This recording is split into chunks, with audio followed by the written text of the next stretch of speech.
बिस्मिल्लाहिर्रहमानिर्रहीम। Today's topic of discussion is medicine paper. तो start करते हैं 14 नवंबर का मेडिसन पेपर। तो ईसीजी देख के हमें पता लग जाता है कि इस पेशेंट को पहले हार्ट अटैक हुआ था या नहीं हुआ था। दो फाइंडिंग्स होती है, एक है लो वोल्टेज क्यूआरएस कॉम्प्लेक्स और दूसरा डीप क्यू वेव्स। अगर ये दो चीज़ें आ जाए इसका मतलब है इस बंदे को पहले एमआई हो चुका था। नेक्स्ट क्वेश्चन दोबारा है कि पेशेंट को हार्ट अटैक हुआ है और उसके 14 डेज या 2 वीक्स के बाद वो कोलैप्स हो गया है और वो पल्स लेस हो चुका है, कोलैप्स हो चुका है और वो पल्स लेस हो चुका है। तो 2 वीक्स के ऊपर अगर वो पल्स लेस हो जाए इसका मतलब है वेंट्रिकल की फ्री वाल रप्चर हो चुकी है। जब फ्री वाल रप्चर होगी सारा ब्लड पेरिकार्डियल कैविटी में आ जाएगा जो कार्डिक टेम्पोनाट करवा देगा और कार्डिक टेम्पोनाट में आपको सडन कार्डिक डेथ, पल्सलेसलेस, बेक्स ट्राइएट ये आपको देखने को मिलता होता है। उम्मीद है कि समझ आ गया होगा। तो ये पॉइंट्स आपने रट्टा मार लेने हैं। इसके बाद दोबारा हार्ट अटैक वाला क्वेश्चन है कि नेक्स्ट क्वेश्चन है कि एक पेशेंट है जिसको नैरो कॉम्प्लेक्स टैकीकार्डिया है। जब भी नैरो कॉम्प्लेक्स टैकीकार्डिया आ जाए आपने सुप्रावेंट्रिकुलर टैकीकार्डिया की तरफ जाना है और उसको ठीक करने के लिए पहले कैरोटिड मसाज करते होते हैं।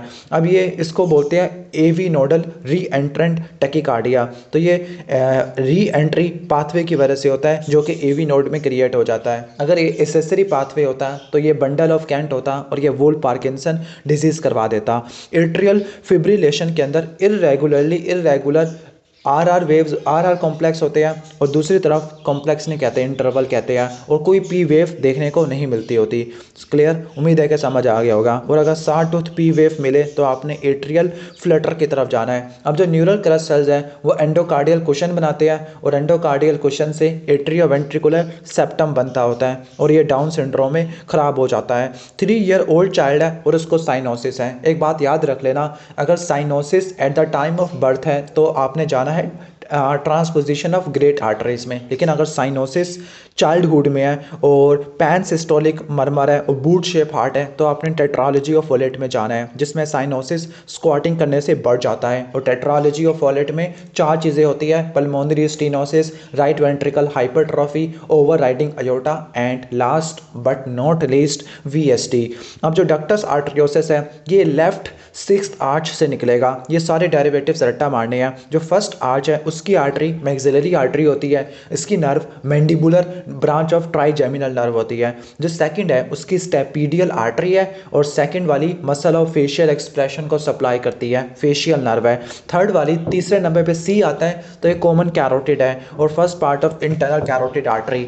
और जो ये वाली है थर्ड वाली ये ग्लोसोफरेंजियल नर्व के लिए होती है। जो होती है, जो फोर्थ वाली जो लेफ्ट साइड पे होती है वो आर्च ऑफ अयोर्टा बनाती है, जो राइट साइड पे होती है वो सबक्लेवियन आर्टरी बनाती होती है।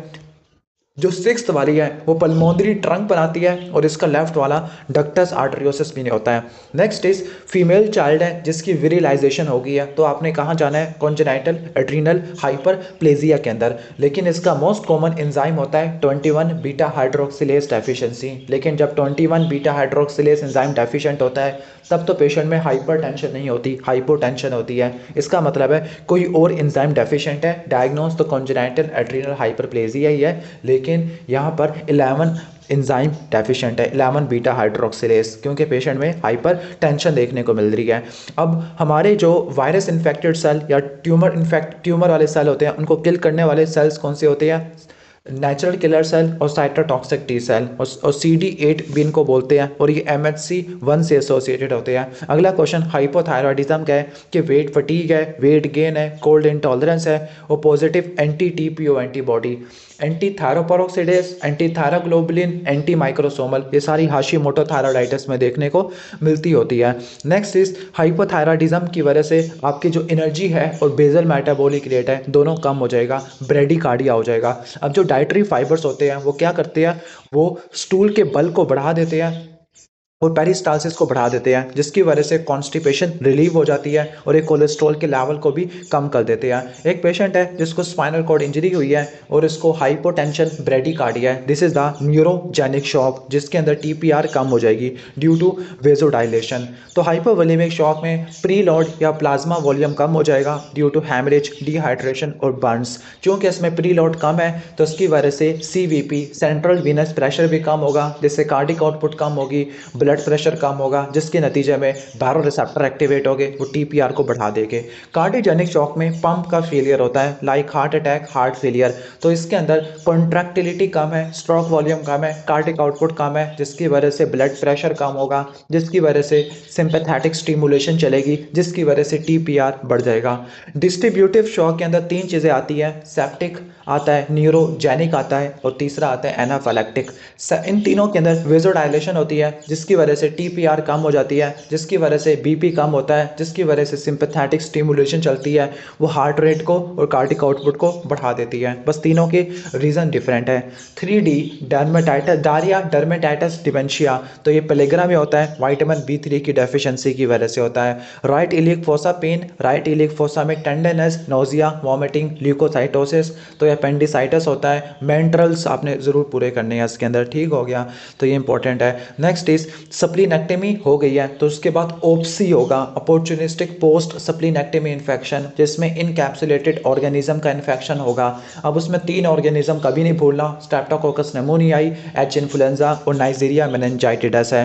जो non bacterial thrombotic endocarditis, thrombotic है तो ये टर्मिनल मैलिग्नेंसी से एसोसिएटेड है, लाइक पेनक्रियाटिक एडिनोकार्सिनोमा, जबकि एसएलई से लिबमैन सैक एंडोकार्डाइटिस हो जाएगा। नेक्स्ट के सुपीरियर पेराइटल लोब्यूल का लीजन है, जिसकी वजह से पेशेंट को एस्टीरियोग्नोसिस होती है, एप्रेक्सिया हो गया है, एस्टीरियोग्नोसिस और एक एप्रेक्सिया हो चुका है। इसने खुद बता दिया है कि ये सुपीरियर पेराइटल लोब्यूल का है। मेन थिंग इसके फ्रंटल लोब का मसला हो चुका, मेन फ्रंटो पेराइटल लोब का मसला है, बेसिकली पेराइटल लोब का मसला है, क्योंकि आपका सोमैटोसेंसरी कॉर्टेक्स डैमेज हो गया है।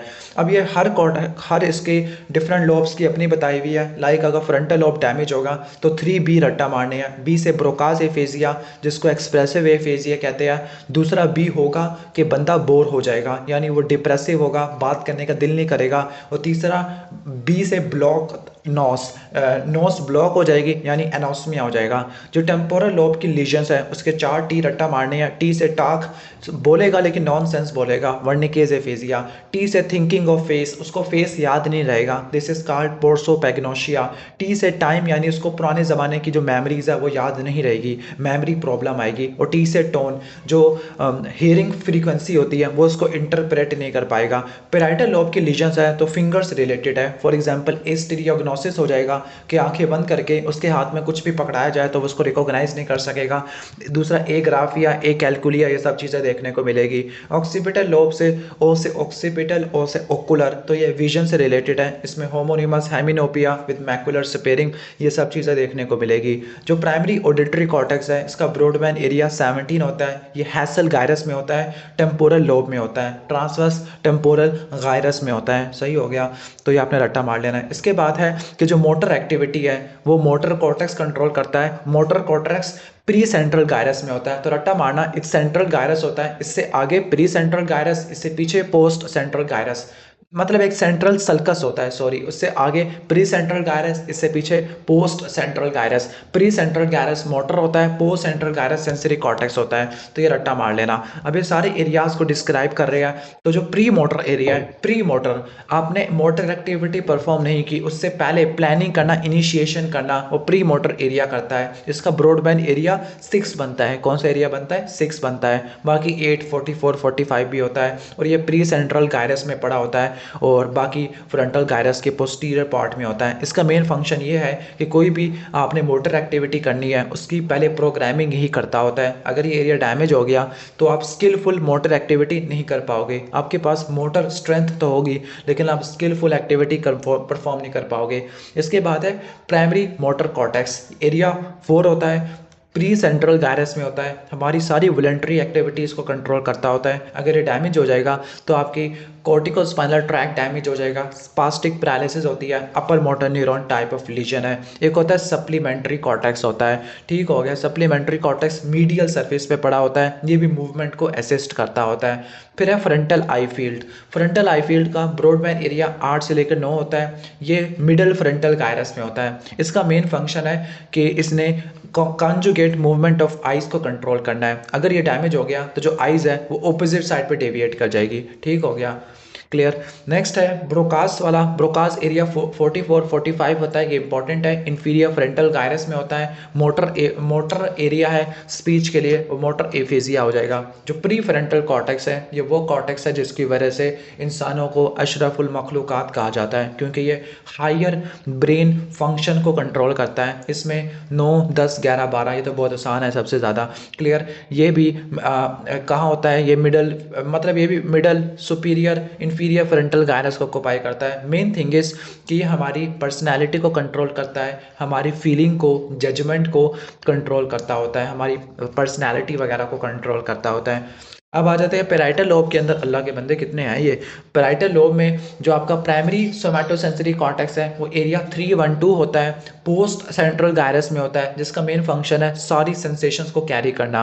अगर एरिया डैमेज हो गया तो कॉन्ट्रालैटरल लॉस ऑफ सेंसेशन आपको देखने को मिलेगी। इसके अलावा आप लोकलाइजेशन भी नहीं कर सकते। जो सेकेंडरी एरिया होता है वो posterior limb of lateral sulcus पे पड़ा होता है। वैसे इसका कोई खास इतना फंक्शन नहीं होता, लेकिन जो एसोसिएशन एरिया है वो बहुत इंपॉर्टेंट है, क्योंकि इसका ब्रॉडबैंड एरिया 5 और 7 होता है। अगर ये डैमेज हो गया तो एस्टीरियोग्नोसिस हो जाएगा, आप ओपोजिट साइड को निगलेक्ट कर दोगे। हैमी निगलेक्ट सिंड्रोम कहते हैं। बहुत ज़्यादा थ्योरी बता दी है इस पेपर में, इतनी तो मुझसे भी बर्दाश्त नहीं हो रही। ओके, एक पेशेंट है जिसका रेस्ड इंट्राक्रीनियल प्रेशर है। जब भी आईसीपी रेस्ड होता है तो मैनिटोल देते हैं। मैनिटोल ऑस्मोटिक डायूरेटिक है, और ऑस्मोटिक डायूरेटिक पीसीटी के ऊपर काम करती है, प्रॉक्सिमल कन्वोलेटेड ट्यूब्यूल पर।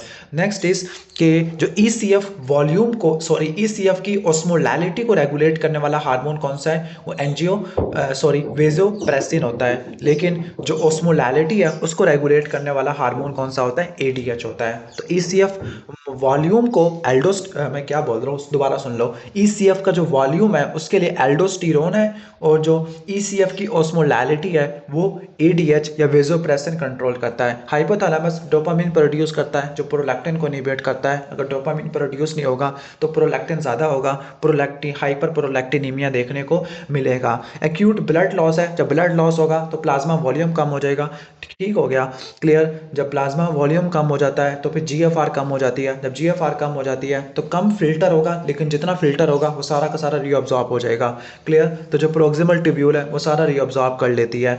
नेक्स्ट इज ग्रेव्स डिजीज वाली पेशेंट है। तो प्रेगनेंसी में आपने फर्स्ट ट्राइमेस्टर में प्रोपाइल थायोरेसिल देनी है, सेकंड और थर्ड में आपने मैथीमोजोल आपने देनी होती है। सही हो गया। और अगर थायराइड स्ट्रोम आ जाए तो उसके लिए भी प्रोपाइल थायोरेसिल होती है। मैथीमोजोल टीराटोजेनिक होती है, प्लेसेंटा को क्रॉस कर देती है। Mitochondrial DNA always inherited from mother, that is why ये मदर से सारे बच्चों में चला जाएगा। Haemolytic disease of newborn है, तो ये टाइप 2 हाइपर सेंसिटिविटी होती है। साइटोटॉक्सिक आपको देखने को मिलती होती है। एक पेशेंट है जिसको रिस्पायरेटरी एल्केलोसिस है। एल्केलोसिस के अंदर पेशेंट हाइपर वेंटिलेट करता है, जिसकी वजह से CO2 का लेवल कम हो जाता है। और ये हाइपर वेंटिलेट क्यों करती है प्रेग्नेंट फीमेल, क्योंकि प्रोजेस्टेरोन हाइपर वेंटिलेशन करवा देता है। नेक्स्ट इज एक पेशेंट है जिसको रिनोट अटैक, वो हो चुका है, रिनोट डिजीज़ हो चुका है। तो रिनोट डिजीज़ में वेजोस्पाज्म को काउंटर करने के लिए CCP देते हैं, लाइक एम्लोडिपिन वगैरह दे देते हैं, निफेडिपिन भी देते होते हैं। नेक्स्ट इज एक पेशेंट है जिसको थर्ड वेंट्रिकल की लीजन है। थर्ड वेंट्रिकल डायनसेफ्लॉन में होता है। डायनसेफ्लॉन हाइपोथैलेमस वाले एरिया को बोलते हैं, और हाइपोथैलेमस मेमोरी और बिहेवियर को कंट्रोल करता होता है। क्लियर। इसके बाद आगे चलते हैं कि एक पेशेंट है जिसका यूरिन काला हो जाता है on exposure to the air, this is alkaptonuria homogentisate oxidase enzyme की डेफिशिएंसी होती है। अब ये सारे प्रोटीन मेटाबॉलिज्म वाले डिजीज़ आ गए हैं। ओके, लगता है कि यहाँ पे थ्योरी बहुत ज़्यादा एक्सप्लेन कर दी है। चलो मैं आपको मोटा मोटा बता देता हूँ कि जो फिनाइल कीटोनूरिया होता है, अच्छा सारे जो एंजाइम्स वाले डिजीज़ है ना वो ऑटोसोमल रिसेसिव होते हैं। जो फिनाइल कीटोनूरिया होता है उसमें फिनाइल एलानिन हाइड्रोक्सिलेज एंजाइम नहीं होता, जिसकी वजह से फिनाइल एलानिन टायरोसिन में कन्वर्ट नहीं हो पाएगा। फिनाइल एलानिन ज़्यादा हो जाएगा और वो कीटोन्स में कन्वर्ट हो जाएगा, that is why this is called phenyl ketonuria. Clear. तो ये आपने रट्टा मार लेना है। इसमें आपको जो बच्चा होता है उसको झटके लगना शुरू हो जाते हैं, सीजर्स होते हैं, पुअर डेवलपमेंटल डिले होता है, मतलब डेवलपमेंटल डिले देखने को मिलता है, उसकी ग्रोथ नहीं होती, नोजिया वॉमिटिंग होती है। बस ये रट्टा मार लेना। और इन सब में आप प्रोटीन रिस्ट्रिक्शन करते हैं। एल्केप्टोनूरिया के अंदर होमोजेंटिजेट ऑक्सीडेज एंजाइम की डेफिशिएंसी होती है। ये वो एंजाइम है जो टायरोसिन को तोड़ता होता है। तो जब ये होमोजेंटिजेट ऑक्सीडेज एंजाइम नहीं होगा तो जो यूरिन होगा वो बिल्कुल ब्लैक हो जाएगा और जॉइंट्स में ओओक्रोनोसिस हो जाएगी। मैपल सीरम यूरिन डिजीज़ के अंदर branch chain alpha keto acid dehydrogenase enzyme की डेफिशिएंसी होती है। ब्रांच चेन अमाइनो एसिड का मेटाबॉलिज्म नहीं हो पाएगा। अब ब्रांच चेन अमाइनो एसिड के अंदर वेलिन आइसोल्यूसिन और ल्यूसिन आते होते हैं और शुगर यूरिन में बर्न्ड शुगर लाइक स्मेल आपको देखने को मिलती है। एल्बिनिज्म में टायरोसिनेज एंजाइम की डेफिशिएंसी होती है। ये वो एंजाइम है जो मेलानिन के सिंथेसिस करता होता है। इसमें क्या होता है कि जहाँ जहाँ पे मेलानिन है वहाँ पे नहीं होगा, पिगमेंटेशन लॉस हो जाती है। सिस्टीन यूरिया के अंदर जो कोला ट्रांसपोर्टर है वो डिफेक्टिव होता है। Cola C for cystine ornithine L से लाइसिन ए से आर्जिनिन ठीक हो गया और इन पेशेंट में रीनल स्टोन बन जाते हैं और नाइट्रोपुरासाइड टेस्ट एबनॉर्मल होता है। Last but not least cystathionine beta synthase अगर एंजाइम ना हो तो होमोसिस्टिन यूरिया हो जाता है, होमोसिस्टिन का लेवल ज़्यादा हो जाता है और मैथ्यूनिन की डिग्रेडेशन भी डिफेक्टिव हो जाती है। एक बात रट्टा मार लेना, होमोसिस्टिन यूरिया में इन्फीरो टेम्पोरल लेंस डिसलोकेशन होती है, मार्फन में सुपीरो टेम्पोरल होती है। लास्ट है CPS1 कार्बोमाइल फॉस्फेट सिंथेटेज 1। ये वो एंजाइम होता है जो कि कहाँ पे होता है, यूरिया साइकिल का एंजाइम होता है, माइटोकॉन्ड्रिया में पड़ा होता है जिसकी वजह से हाइपर अमोनीमिया देखने को मिलता है। राइट वर्ड शिफ्ट है कर्व में, तो राइट वर्ड शिफ्ट कब होती है, जब पीएच कम होती है, प्रोटॉन ज़्यादा होते हैं या CO2 का लेवल ज़्यादा होता है या टेम्परेचर ज़्यादा होता है, या रट्टा मार लेना। ऑब्स्ट्रक्टिव लंग डिजीज़ के अंदर तीन चीज़ें बढ़ती है, रेजिडुअल वॉल्यूम FRC और टोटल लंग कैपेसिटी बढ़ जाती है, और चार चीज़ें कम होती है, FEV1 FVC FEV1 over FVC ratio और लास्ट में पीक एक्सपायरेटरी फ्लो रेट। उम्मीद है कि समझ आ गया होगा। और रिस्ट्रिक्टिव लंग डिजीज़ के अंदर जो FEV1 over FVC ratio normal रहती होती है। प्रोपेनोलोल बीटा ब्लॉकर है, नॉन स्पेसिफिक बीटा ब्लॉकर है, सारे रिसेप्टर को ब्लॉक कर देती है। क्लियर, ठीक हो गया। एक्लेजिया कार्डिया की वजह से स्क्वेमस सेल कैंसर हो जाएगा इसोफेगस का, जबकि जो गर्ड है गर्ड की वजह से बैरट इसोफेगस होगा और बैरट इसोफेगस से एडिनोकार्सिनोमा ऑफ इसोफेगस हो जाएगा। बर्न्स वाले पेशेंट में क्लियर फ्लूइड होता है और बर्न्स वाले पेशेंट में हमेशा सीरियस इन्फ्लेमेशन होती है, जबकि बैक्टीरियल इन्फेक्शन में पुरुलेंट होती है। आउटो इम्यून डिजीज में फिब्रिनस इन्फ्लेमेशन देखने को मिलती है लाइक SLE। एक पेशेंट को डायस्टोलिक मर्मर है जो कि हैंड ग्रिप से बढ़ जाता होता है। अब हैंड ग्रिप की वजह से क्या होता है कि आफ्टर लोड बढ़ जाता होता है जिसकी वजह से मर्मर रिगर्जिटेशन बढ़ जाती होती है, तो ये एओर्टिक रिगर्जिटेशन का मर्मर है, अर्ली डायस्टोलिक मर्मर होता है। सही हो गया। इसके बाद है फिजिकल मैनूवर्स। अल्लाह, ये तो बहुत ही ज़्यादा वो कर दिया इन्होंने, कॉम्प्लेक्स कर दिया है। तो मैं बस आपको एक चीज़ बता देता हूँ कि जो ऑलमोस्ट जो हमारे जो सारे होते हैं ना हमारे हार्ट के मर्मर्स, वो प्री लोड से बढ़ जाते हैं, आफ्टर लोड बढ़ाने से कम हो जाते हैं। Exception is two hypertrophic obstructive cardiomyopathy और माइट्रल वाल्व प्रोलैप्स है। और एक और बात रट्टा मार लेना कि जो स्टीनोसिस वाले मर्मर्स होते हैं वो प्री लोड बढ़ाने से बढ़ जाते हैं और जो रिगर्जिटेशन वाले मर्मर्स होते हैं वो आफ्टर लोड बढ़ाने से बढ़ जाते हैं। अगर नहीं समझ आया ये रूल तो इसमें समझने वाली बात नहीं है, वीडियो को 10 सेकंड पीछे कर लेना। तो एक कैंसर पेशेंट है जिसको पल्मोनरी इन्फिल्ट्रेट है और डिस्निया डेवलप हो चुका है। देखो कैंसर पेशेंट है और वो कीमो ले रहा होगा जिसकी वजह से इम्यूनो कम्प्रोमाइज पेशेंट होगा और इसमें नमूनिया होना इम्यूनो कम्प्रोमाइज में, तो वो नीमोसिस्टस जिरोविकाई की वजह से हो सकता है, या फिर पल्मोनरी फाइब्रोसिस हो सकती है तो वो बिलियोमाइसिन की वजह से हो सकती है। क्लैमिडिया ट्रैकोमेटस है। अब एक बात रट्टा मारना कि क्लैमिडिया के बहुत सारी स्पीशीज़ होती है, जो A से लेकर C होती है, ABC, वो ब्लाइंडनेस कराती है। जो L1 L2 L3 है वो लिम्फोग्रानुलोमा विनेरम कराती है, जबकि जो बाकी ज़्यादा सारी जो स्पीशीज़ है D से K वो urethritis, pelvic inflammatory disease, ectopic pregnancy और न्यूनेटल कंजंक्टिवाइटिस करवाती होती है। उम्मीद है कि समझ आ गया होगा। अब प्रोटोन को जीन नॉर्मल जीन्स होते हैं जो सेल की ग्रोथ को कंट्रोल करते होते हैं, तो ये भी आपने रट्टा मार लेना है। इसके बाद टाइप 1 डायबिटीज़ वाला पेशेंट है और उसको कोई ड्रग दी गई है और ड्रग लेने के बाद मतलब पेशेंट टाइप 1 डायबिटीज़ का था और वो इनिशियली इंसुलिन और एस इनहिबिटर पे ठीक था, लेकिन उसने कोई नई ड्रग स्टार्ट की है जिसकी वजह से एब्डोमिनल क्रैम्प्स आना शुरू हो चुके हैं। देखो CPSP वाला पेपर हो और उसमें क्रैम्प्स आ जाए तो आपने हाइपोक्लीमिया की तरफ जाना है, और हाइपोक्लीमिया हाइड्रोक्लोरथायाजाइड से देखने को मिलता होता है, डायूरेटिक है।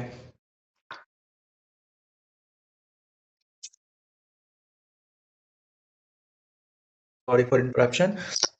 During explorative laparotomy multiple nodules आपको मिल रही है पेरिटोनियल सरफेस के ऊपर।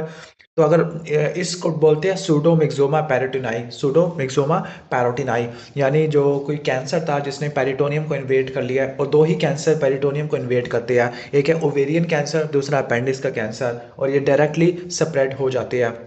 नेक्स्ट इज कि एक पेशेंट है जिसको प्रेशर्ड स्पीच है। प्रेशर्ड स्पीच का मतलब इतनी सारी चीज़ें बोलना जिसका कोई मतलब ना हो। कभी कभार मुझे भी प्रेशर्ड स्पीच हो जाती है, मतलब उसके पास इतनी ज़्यादा एनर्जी है, वो तेज़ तेज़ बोल रहा है, सोता भी नहीं है, दिमाग में थॉट्स भाग रही है, तो ये मेनिया होता है। और मेनिया के लिए ड्रग ऑफ चॉइस कौन सी होती है? लिथियम होती है, लिथियम होती है। नेक्स्ट इज वर्टिकल डिप्लोपिया है, डाउन स्टेयर है, तो रट्टा मार लो ट्रोक्लियर नर्व, और वो सुपीरियर ओब्लिक मसल को सप्लाई करती होती है।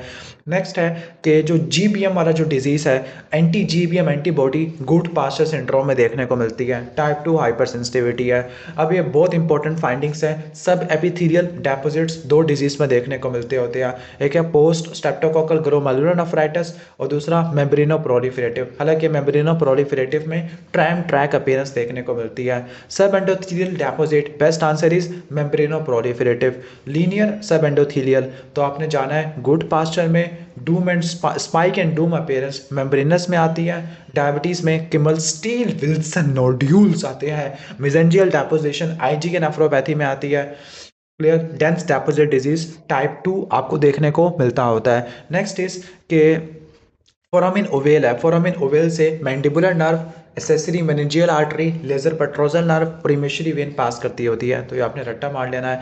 नेक्स्ट एक पेशेंट है, एक्लेजिया कार्डिया वाला पेशेंट है, और इसको वेट लॉस है, डिस्फेजिया है, तो इसोफेगस का स्क्वेमस सेल कैंसर डेवलप हो चुका है। एक पेशेंट है ट्रिप से आया, उसको फटीग है, mild anorexia, yellowishness of eyes है, और कुछ भी खास कुछ नहीं है उसको। क्लियर? तो लैब फाइंडिंग से दी हुई है। तो डायग्नोस क्या पूछा हुआ है? अगर किसी पेशेंट को एसिम्प्टोमेटिक जॉन्डस हो, किसको जॉन्डस हो, बाकी और कोई भी सिम्टम्स ना हो, अनकॉन्जुगेटेड बिलिरुबिन का लेवल ज़्यादा हो, तो आपने गिलबर्ट सिंड्रोम की तरफ जाना है। सही हो गया, गिलबर्ट सिंड्रोम के अंदर। Next is posterior triangle of neck में स्पाइनल एसेसरी नर्व होती है, और वो सप्लाई करती है ट्रेपेजियस को और स्टर्नोक्लेडोमास्टोइड को। नेक्स्ट इज एक बंदा है जो वेजिटेबल को खा रहा है, तो जो इनडाइजेस्टिबल फाइबर्स होते हैं, जो वो सेलुलोज होता है, क्योंकि इसको तोड़ने वाला एंजाइम हमारी बॉडी में नहीं होता। अब जो नी जर्क है उसकी root value L2 L3 L4 होती है, और इसको फेमरल नर्व कैरी करती होती है। ग्लूटियर रीजन पे इंजरी हुई है, अब वो लेग को एक्सटेंड ही नहीं कर सकता और नी को फ्लेक्स नहीं कर सकता। What the hell is this? Leg और नी क्या एक में नहीं आ पाएंगे? तो यहाँ पर ये आना चाहिए था एक्सटेंड हिज थाई और फ्लेक्स हिज नी, तो तब आंसर बनता है शियाटिक नर्व। उम्मीद है कि समझ आ गया होगा। इम्प्रॉपर इंट्रामस्कुलर अपर आउटर क्वाड्रेंट में लगाना चाहिए, लेकिन सही से नहीं लगाया तो शियाटिक नर्व डैमेज हो जाती है।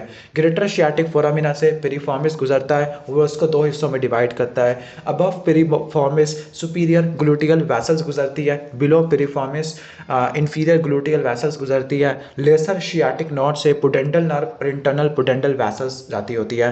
पोस्टीरियर शोल्डर का ट्रोमा है, और पर्सन लैटरली रोटेट नहीं कर सकता। रट्टा मार लेना कि जो सुप्रा जो आपके सिट्स मसल है, इन सब के फंक्शन आपको आने चाहिए।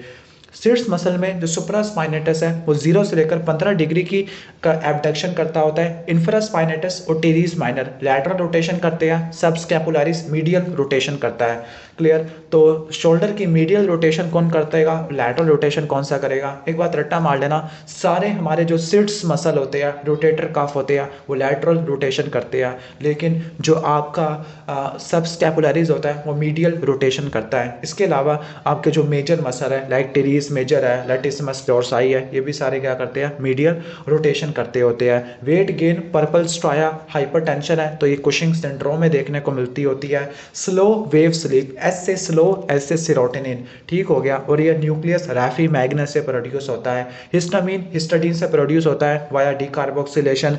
एक पेशेंट वारफरीन यूज कर रहा है, वारफरीन के लिए आपने PTINR कराना होता है, एक्सट्रिंसिक पाथवे वगैरह आपने देखना होता है। नेक्स्ट एक पेशेंट है जिसको मल्टीपल रीनल डिसीज है तो ये अडल्ट है तो autosomal dominant polycystic kidney disease है।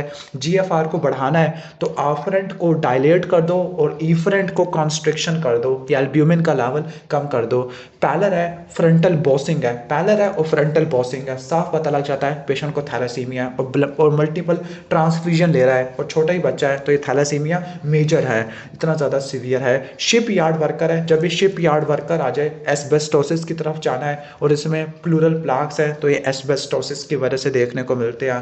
क्लियर, ठीक हो गया। थैलेसीमिया के अंदर रेगुलर ट्रांसफ्यूजन देनी होती है और एचबी को आपने 9 से लेकर 10 तक आपने रखना होता है। क्लियर, ये आपने मेंटेन करना होता है।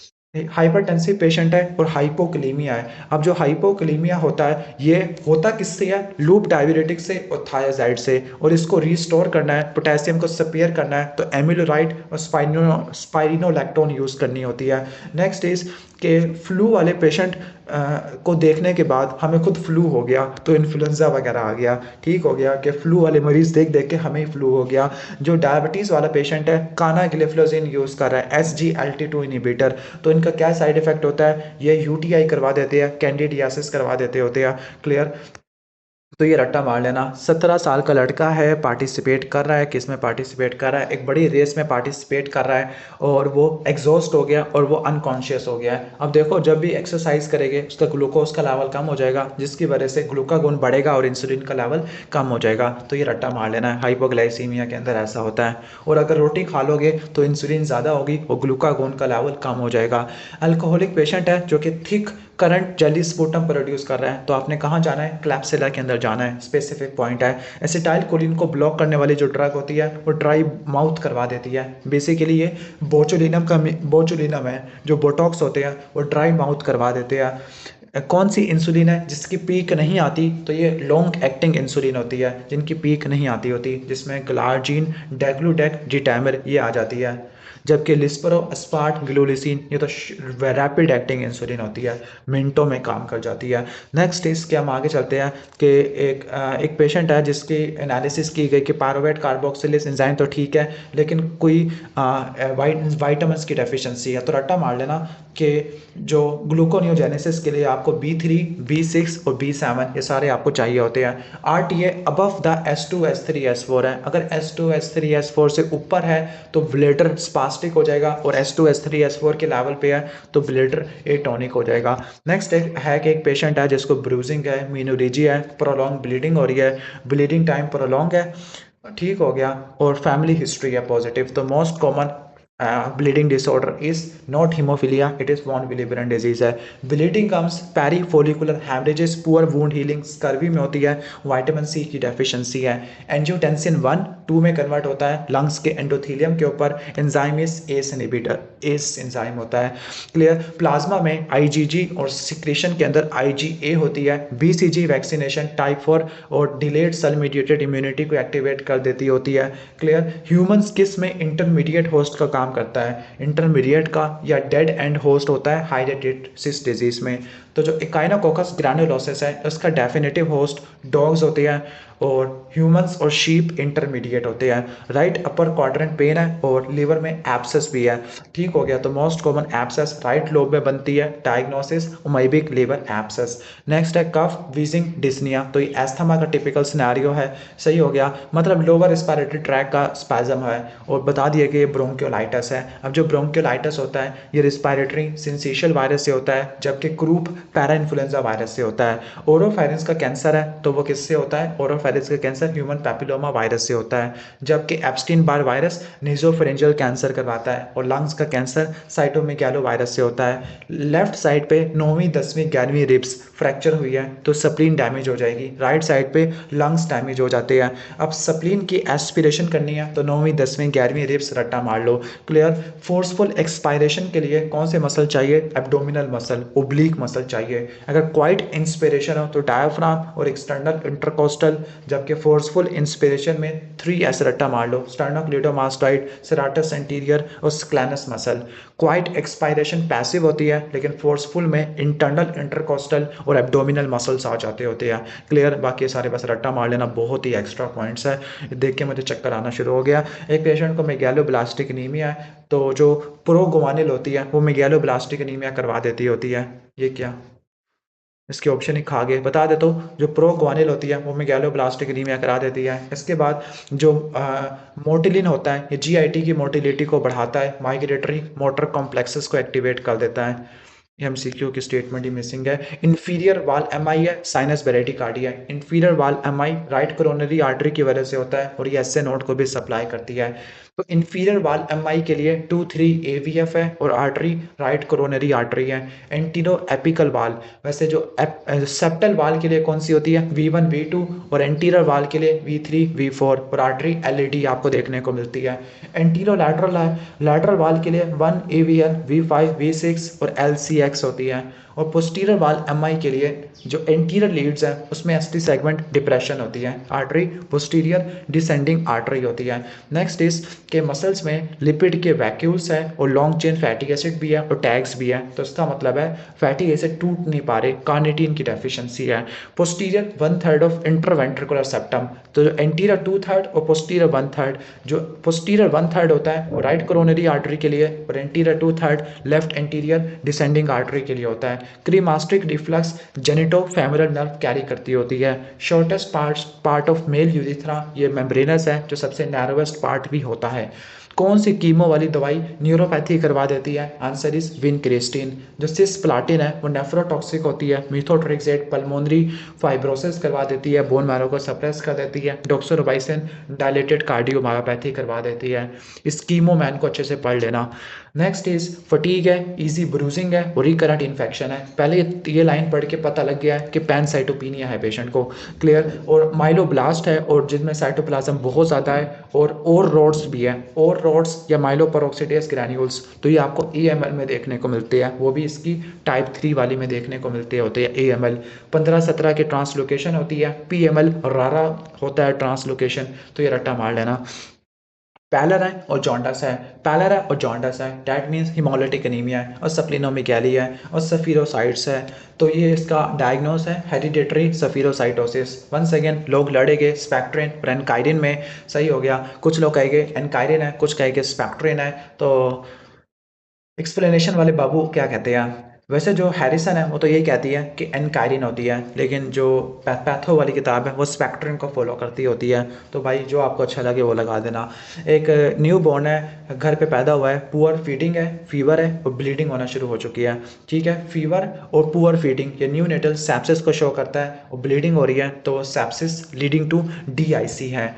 इसके बाद हम आगे चलते होते हैं, सर्विस का कैंसर है। अब ये गायनी का सवाल है लेकिन ये मेडिसिन में आ गया है। अब देखो कि इम्पोर्टेंट थिंग इस कि जो सर्विस का कैंसर है, अब हमने इसकी स्टेजिंग वगैरह करनी है। बस एक बात रट्टा मार लो, 2 सेंटीमीटर से कम है तो वो T1, 2 से ज़्यादा है तो वो T2 है।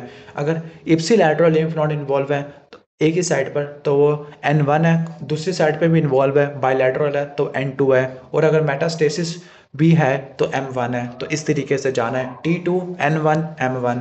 लास्ट MCQ है, बर्किट लिम्फोमा में 8-14 की ट्रांसलोकेशन आपको देखने को मिलती होती है। AML में 8, 21, 15, 17 की होती है, क्लियर, खासतौर पर M3 वाले में। CML में 9-22 की होती है, मेंटल सेल में 11-14 की, फोलिकुलर में 14 की, एविंग में 11-22 की, प्रोस्टेट में 7-21 की।